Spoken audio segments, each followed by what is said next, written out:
जो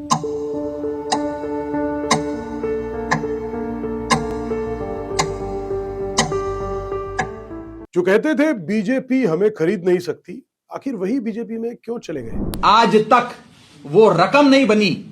मैं साफ तौर पे कहना चाहता हूं, आज तक वो रकम नहीं बनी और वो शख्स पैदा नहीं हुआ जो राघव चड्ढा को, आम आदमी पार्टी को या अरविंद केजरीवाल को खरीद ले। मैं साफ तौर पे अपने विरोधियों को कहना चाहता हूं, भारतीय जनता पार्टी एक ऐसी वॉशिंग मशीन है जो बिना डिटर्जेंट पाउडर के ही दमदार सफाई देती है। एक तरफ से कथाकथित भ्रष्टाचारी डालो और दूसरी तरफ से क्लीन चिट निकलती है। यह बीजेपी आज एक वॉशिंग मशीन बन गई है।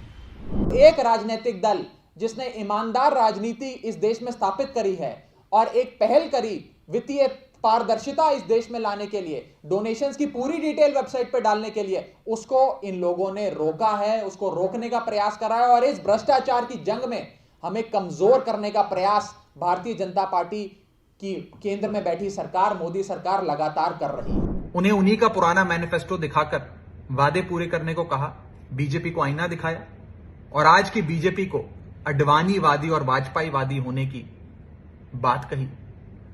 क्या इन्हें यह डर सताता है कि कैसे ये 34 साल का युवा संसद में खड़ा होकर हमें ललकारता है, हमसे सवाल पूछता है, हम पे सवाल दागता है? ये लोग बहुत शक्तिशाली लोग हैं, ये लोग किसी भी हद तक जा सकते हैं। भाजपा अगर किसी से डरती है तो वे अरविंद केजरीवाल से डरती है। वो अरविंद केजरीवाल को कमजोर करना चाहती है।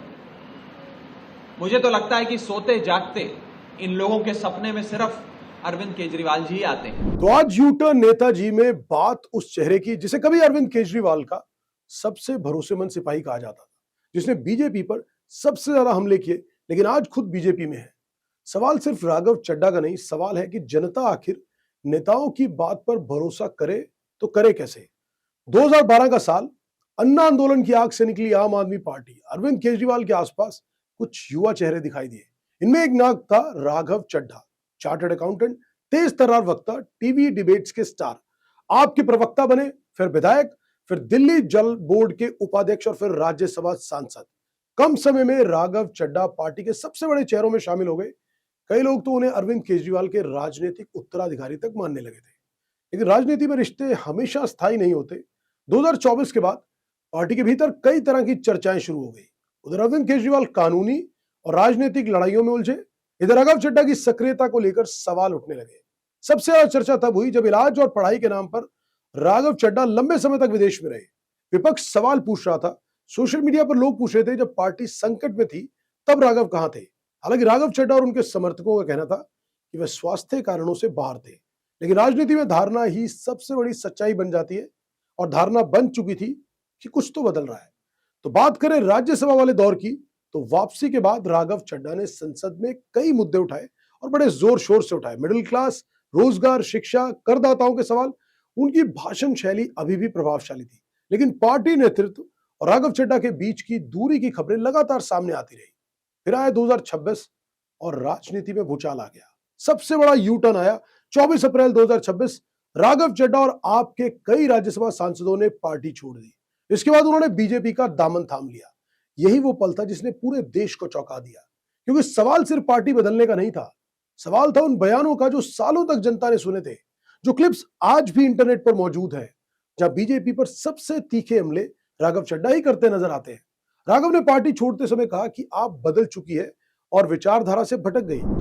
मैं तो जब बात करता हूं देश के आम आदमी की बात करता हूं। एयरपोर्ट पर मिल रहे महंगे खाने की बात रखी, जोमैटो ब्लिंकिट के डिलीवरी राइडर्स की प्रॉब्लम रखी, खाने में मिलावट का मुद्दा उठाया, टोल प्लाजा लूट से लेकर बैंक चार्जेस लूट की बात करी, यहां तक कि मिडिल क्लास पे टैक्स के बोझ से लेकर कंटेंट क्रिएटर्स पर स्ट्राइक क्यों करी जाती है, टेलीकॉम कंपनियां कैसे 12 महीने में 13 बार हमसे रिचार्ज कराती हैं, डेटा रोल ओवर नहीं देती हैं, रिचार्ज खत्म होने के बाद इनकमिंग रोक देती है, तमाम इश्यूज मैंने सदन में उठाए। और ये मुद्दे उठाने के बाद देश के आम आदमी का तो फायदा हुआ, लेकिन इससे आम आदमी पार्टी का क्या नुकसान हुआ? भला कोई मुझे बोलने से क्यों रोकना चाहेगा? कोई मेरी आवाज को क्यों बंद करना चाहेगा?